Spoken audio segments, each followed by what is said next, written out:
इस टर्म का प्रयोग आप कोविड के बाद बहुत ज़्यादा देख रहे होंगे। टर्म का नाम है गिग इकोनॉमी। अब ये गिग इकोनॉमी क्या होती है हम समझेंगे, और आर्टिकल है the challenge with gig economy.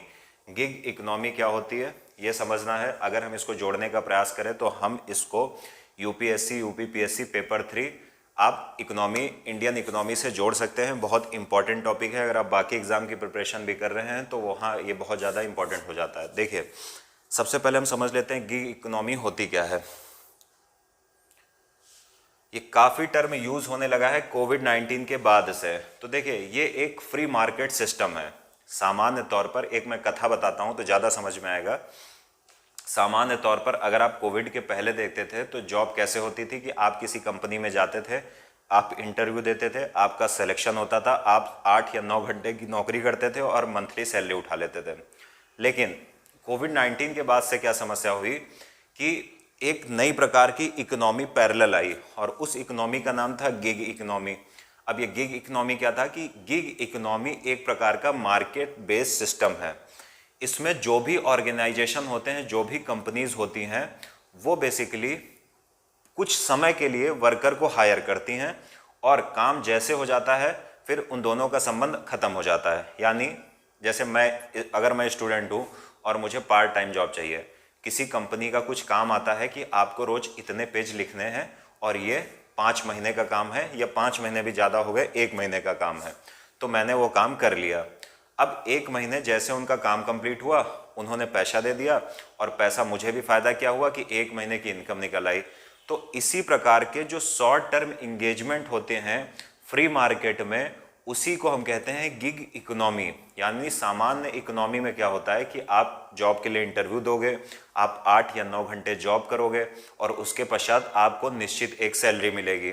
लेकिन गिग इकोनॉमी क्या है? एक फ्री मार्केट सिस्टम है, एक शॉर्ट टर्म इंगेजमेंट है ऑर्गेनाइजेशन के बीच में, वर्कर्स के बीच में, जिसमें ऑर्गेनाइजेशन को फायदा क्या होता है? ऑर्गेनाइजेशन को टैलेंटेड वर्कर मिलते हैं दूर दराज के इलाकों से। जैसे मान लो कि कोई फर्म है जो लखनऊ में काम कर रही है, अब हो सकता है कि उसको जो भी उसकी डिमांड हो उस हिसाब से स्किलफुल आदमी ना मिल पा रहे हो, तो वो फर्म क्या कर सकती है? बेसिकली वो फर्म क्या करेगी, देखेगी कि चलो दिल्ली में ज़्यादा टैलेंटेड लोग हैं, मुंबई में ज़्यादा टैलेंटेड लोग हैं, या एमपी में ज़्यादा टैलेंटेड लोग हैं, तो वो एक शॉर्ट टर्म इंगेजमेंट कर सकती है। क्योंकि हमको पता है कि डिजिटल एज चल रही है। अब कोई व्यक्ति दूसरे राज्य से या दूसरे देश से भी जुड़कर भारत में काम कर सकता है इंटरनेट के माध्यम से। तो यही है गिग इकोनॉमी, जो बेसिकली एक प्रकार का शॉर्ट टर्म इंगेजमेंट होता है, फ्री मार्केट सिस्टम है। कोई किसी को कितने भी समय के लिए हायर कर सकता है और बहुत कम समय के लिए होता है। इसमें कुछ जैसे आप फ्रीलांस वर्कर्स, फ्रीलांस काम समझते होंगे कि एक ठेके जैसा काम होता है कि कंपनी ने दिया, आपने वो ठेका पूरा किया, आपने अपना पैसा उठाया, फिर कंपनी किसी दूसरे काम के लिए दूसरे वर्कर के पास, आप किसी दूसरी कंपनी के पास किसी दूसरे काम के लिए, तो इसको बोला जाता है गिग इकोनॉमी। अब एक आंकड़ा प्रकाशित हुआ और उसमें कहा गया कि भारत में जो 56% कोविड के बाद नई जॉब आ रही हैं, बेसिकली वो गिग इकोनॉमिक कंपनीज के थ्रू आ रही हैं। यानी एक बड़ा परिवर्तन इकोनॉमी में हुआ इस कोविड के दौरान कि जो जॉब आ रही हैं उसमें 56% जो जॉब आ रही हैं, जो न्यू एम्प्लॉयमेंट आ रहे हैं, उसमें इस बात को याद रखिएगा कि 56% में मतलब 100 अगर जॉब आ रही है तो उसमें 56 जॉब गिग कंपनीज के थ्रू आ रही हैं, ऑर्गेनाइज सेक्टर में भी और अनऑर्गेनाइज सेक्टर में भी। ऑर्गेनाइज सेक्टर क्या होता है? जहां पर एक निश्चित नियम कानून के माध्यम से पूरा काम होता है, सारे लोग आते हैं, बैठ के ऑफिस में काम करते हैं, फिर निश्चित समय के बाद ऑफिस क्लोज होता है, आप जाते हो। कुछ निश्चित नियम कानून होते हैं, मंथली सैलरी होती है, कुछ आपको सिक्योरिटी मिलती है। अनऑर्गेनाइज सेक्टर क्या होता है? जो छोटे मोटे से रिक्शा चालक हो गए, स्ट्रीट वेंडर्स हो गए, जो रोड पर सामान बेचते हैं, या फिर जो सिर पर बोझा ढोते हैं, उन सब को हम बोलते हैं अनऑर्गेनाइज्ड सेक्टर। तो गिग इकोनॉमी ऑर्गेनाइज सेक्टर में भी जॉब क्रिएट कर रही है और अनऑर्गेनाइज सेक्टर में भी जॉब क्रिएट कर रही है। यानी आप इसको ऐसे भी समझ सकते हो कि gig economy blue collar job भी क्रिएट कर रही है और वाइट कॉलर जॉब भी क्रिएट कर रही है। अब हम देख लेते हैं कॉलर जॉब्स क्या होती हैं। देखिए,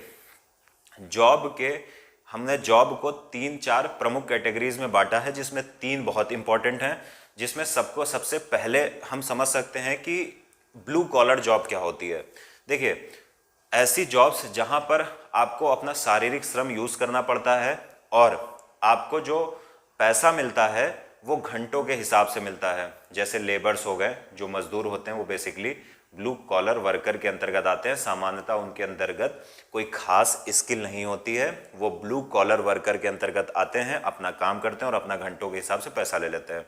फिर दूसरी कैटेगरी में आते हैं white collar worker. White collar worker वो होते हैं जो ऑफिस वर्क करते हैं, किसी प्रकार का मैनेजमेंट करते हैं। फिर एक और ऊपर कैटेगरी में आते हैं गोल्ड कॉलर वर्कर, यानी जिनका कॉलर सोने वाला हो, गोल्ड कॉलर वर्कर। इसमें वो लोग आते हैं जिनके पास कुछ स्पेशल या हाईली स्किल्ड लोग इसमें आते हैं, जिनके पास कुछ स्पेशल स्किल होती है। जैसे आपके डॉक्टर हो गए, आपके लॉयर हो गए, इनके पास कुछ खास स्किल होती है, तो ये लोग आते हैं गोल्ड कॉलर वर्कर में। तो इससे आगे भी होते हैं, लेकिन उतना समझने की ज़रूरत नहीं है। हमें 3 याद रखना है, ब्लू कॉलर मजदूर, व्हाइट कॉलर ऑफिस वर्क या मैनेजमेंट, और तीसरा कौन सा आएगा, गोल्ड कॉलर। अब देखिए, अब कारण समझना ज़रूरी है कि आखिर ये क्यों बढ़ रहा है, गिग जो इकोनॉमी है वो लगातार क्यों बढ़ रही है, क्यों ऐसा हो रहा है कि 56% new employment gig economy produce कर रही है। देखिए, हमको पता है कि जिस एरा में, जिस सदी में हम लोग जी रहे हैं, ये डिजिटल एज इसको हम बोल सकते हैं। यहाँ पर डिजिटलाइजेशन बहुत तेज़ी से हो रहा है। डिजिटलाइजेशन से एक चीज़ फ़ायदा हुआ कि जो ज्योग्राफिकल कुछ बाउंडेशन थी उनको हम सब ने तोड़ दिया है। मतलब ऐसा हुआ कि अगर मैं लखनऊ में बैठा हूँ तो शायद आप मुझे किसी दूसरे राज्य में सुन रहे हो सकता है कि आप मुझसे 100 किलोमीटर दूर सुन रहे हो। क्या अगर डिजिटल एज में हम लोग ना जी रहे होते, इंटरनेट ना होता, तो क्या ये कोऑर्डिनेशन बन पाता मेरा और आपका? बिल्कुल ना बन पाता। तो कहा जाता है कि डिजिटल एज भी है, दूसरा कोविड-19 भी आ गया, तीसरी चीज़ क्या है कि अब जो कंपनीज हैं उनका एक कल्चर बदल रहा है। वो चाहती हैं कि जो भी काम हो वो किसी व्यक्ति को बैठाकर सैलरी देने से बेहतर है कि हम किसी व्यक्ति को हायर करें और काम पूरा होने के बाद उसको पेमेंट कर दें, तो काम भी तेज हो जाएगा। तो ये कुछ इसकी खासियत है। और जो वर्कर होते हैं वो भी कहीं पर मतलब परमानेंट जॉब नहीं करना चाहते हैं, क्योंकि उनको ऐसा लगता है कि अगर वो किसी कंपनी, किसी फर्म के साथ थोड़े समय के लिए जुड़ेंगे तो वो बहुत ज़्यादा पैसा कमा लेंगे। तो ये बेसिकली कुछ फ़ायदे हैं जिसके कारण ये यहाँ पर इसका गिग इकोनॉमी का क्षेत्र बढ़ रहा है। लेकिन इसमें कुछ इश्यूज भी हैं, कुछ कंसर्न्स भी हैं। सबसे बड़ा कंसर्न्स क्या है कि ये अभी बहुत ज़्यादा रेगुलेटेड फील्ड नहीं है। जैसे आप किसी कंपनी में काम करोगे तो वहाँ पर आपकी सरकार बहुत चीज़ें रेगुलेट करेगी, लेकिन अगर आप गिग इकोनॉमी में काम करोगे तो वहाँ जो आपकी जॉब सिक्योरिटी है वो रेगुलेट नहीं की जा सकती, जो आपको सैलरी मिल रही है वो रेगुलेट नहीं की जा सकती, क्या आपकी पेंशन जैसी कुछ व्यवस्था है तो नहीं है। तो इसका मतलब क्या हुआ कि आप एक ऐसी इकोनॉमी में काम कर रहे हो जो आप सिर्फ अपने जवानी के जोश में काम कर रहे हो कि मैं बहुत ज़्यादा पैसा कमा लूँगा, लेकिन 10 साल बाद जब आपका शरीर आपको जवाब देगा तब आप क्या करोगे। तो ये एक बड़ी समस्या आती है गिग इकोनॉमी की फील्ड में। दूसरी बात क्या है कि गिग इकोनॉमी ने एक और समस्या बढ़ा दी है। पहले ऐसा होता था कि जो कम स्किलफुल लोग होते थे वो भी काम पर रख लिए जाते थे, क्योंकि क्षेत्रीय रीजन पर आपको वर्कर्स, क्षेत्रीय स्तर पर आपको वर्कर्स उठाने पड़ते थे। लेकिन अभी क्या हो गया है कि सबसे बड़ी समस्या ये है कि जब आप ऑनलाइन सर्च करोगे तो बहुत ही हाई टैलेंटेड लोग आपको मिल जाएंगे, हाई स्किलफुल लोग मिल जाएंगे, हाईली स्किल्ड लोग मिल जाएंगे। तो फिर आप क्या कम स्किलफुल लोगों को अपने काम के लिए हायर करोगे? तो बिल्कुल नहीं हायर करोगे। तो इससे एक समस्या और है कि जो कम स्किलफुल लोग हैं उनको बहुत ज़्यादा रोजगार नहीं मिल पाता है। लेकिन सर्वाइवल ऑफ द फिटेस्ट अगर हम देखें तो अगर स्किलफुल लोग हैं तो उनके लिए किसी भी प्रकार से ज्योग्राफी या सीमाएं या दूरी बाधा नहीं बन पाती है। तो ये एक बड़ी चीज़ है। तीसरी सबसे इंपॉर्टेंट बात ये आ गई है कि गिग इकोनॉमी के माध्यम से जो वेज मिलता था, जो मजदूरी मिलती थी, वो कम हो गई है। कैसे? जब ऑनलाइन के माध्यम से बहुत ही स्किलफुल लोग बहुत ज़्यादा मात्रा में मौजूद हैं। पहले ऐसा होता था कि अगर मैं लखनऊ की बात करूं तो हो सकता है किसी खास, जैसे आईटी सेक्टर, आईटी कोई कंपनी है, उसको कुछ वर्कर्स की ज़रूरत है, तो हो सकता है पूरे लखनऊ में 5 लोग हों। तो सीधी सी बात है, उन 5 लोगों को हायर करेगी और बहुत बड़ा पैकेज देगी क्योंकि उनसे काम कराना है।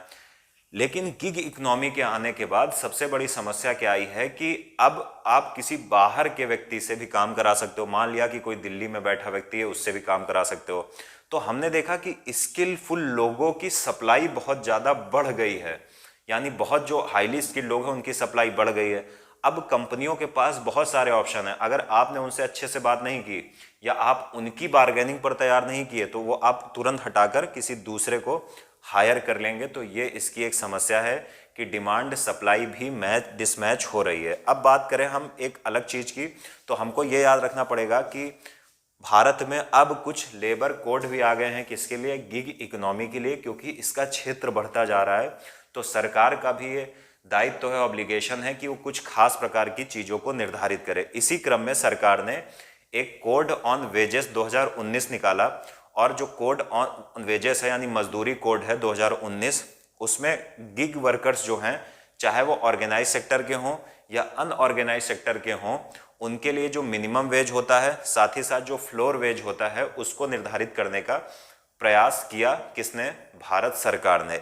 इसी तरह हमने देखा कि कोड ऑन जो आपका एक सोशल सिक्योरिटी है भारत सरकार का, सामाजिक सुरक्षा code 2020, code on social security 2020, वहां पर सरकार ने गिग इकोनॉमी को एक अलग ऑक्यूपेशन बनाकर डाल दिया है, यानी एक अलग लिस्ट उसके लिए बना दी है, एक नई सूची बना दी है, एक नई कैटेगरी बना दी है। किसके लिए? गिग इकोनॉमी के लिए। सरकार ने जो सोशल सिक्योरिटी कोड है 2020 का, उसमें गिग इकोनॉमी को न्यू ऑक्यूपेशनल कैटेगरी में शामिल कर लिया है। तो ये एक खास चीज़ है कि सरकार भी गिग इकोनॉमी को महत्ता या महत्व प्रदान कर रही है। तो उम्मीद है आप लोग इस न्यूज़ को समझ पाए होंगे।